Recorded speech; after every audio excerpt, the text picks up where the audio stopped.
বিভিন্ন কার্টুনের মধ্যে শিরক এবং বেহায়াপনার ব্যাপারগুলো এত স্বাভাবিকভাবে ছড়িয়ে দেওয়া হয়েছে যে বাচ্চা বয়স যখন সে ছোট, তার তো ভালো খারাপ মন্দ এগুলো আলাদা করার কোনো ক্ষমতা নাই।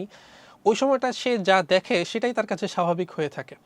তো ওই সময়টায় যদি সে দেখে যে কোনো পাওয়ারফুল মানুষ কাউকে মেরে ফেলছে, আবার তাকে নতুনভাবে জীবিত করছে, কেউ অসুস্থ তাকে সেই পাওয়ার দিয়ে সুস্থ করে ফেলছে, তাহলে তার কাছে মনে হবে যে এটা হিউম্যান বিং এটা করতে পারে, অথচ এই জিনিসগুলো আল্লাহ তাআলা ছাড়া অন্য কারো পক্ষেই সম্ভব না। আরেকটা ব্যাপার হচ্ছে বেহায়াপনা, অশ্লীলতা, যেটা আমাদের অনেক কার্টুনের মধ্যেই খুব এত সূক্ষ্মভাবে দিয়ে রেখেছে যে সন্তানের মাথায় এটা তার অজান্তেই ঢুকে যাবে, এবং সে যখন বড় হবে তখন তার কাছে এই অশ্লীলতা বা এই বেহায়াপনাটা অস্বাভাবিক মনে হবে না, তার কাছে এটা খুব স্বাভাবিকভাবেই স্বাভাবিক মনে হবে আর কি। এই যে চার দিক থেকে ক্ষতি, আমরা তো মনে করি শুধুমাত্র একটা অথবা দুইটা ক্ষতি, কিন্তু মূলত এই ডিভাইস বা এই আসক্তিটা চার দিক থেকে আমাদের ক্ষতি করে।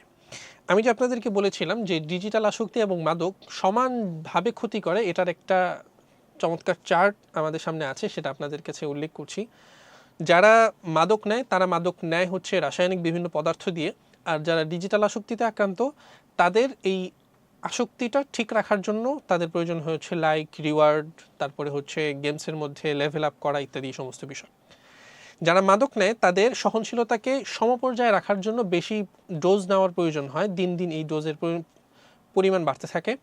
আর যারা ডিজিটাল আসক্তিতে আক্রান্ত তাদের সময়ের পরিমাণ বাড়তে থাকে, যারা আজকে 1 ঘন্টা দিচ্ছে কালকে 1.5 ঘন্টা, পরের দিন 2 ঘন্টা, এভাবে দিন দিন তার সময়টা বাড়তে থাকতে হয়।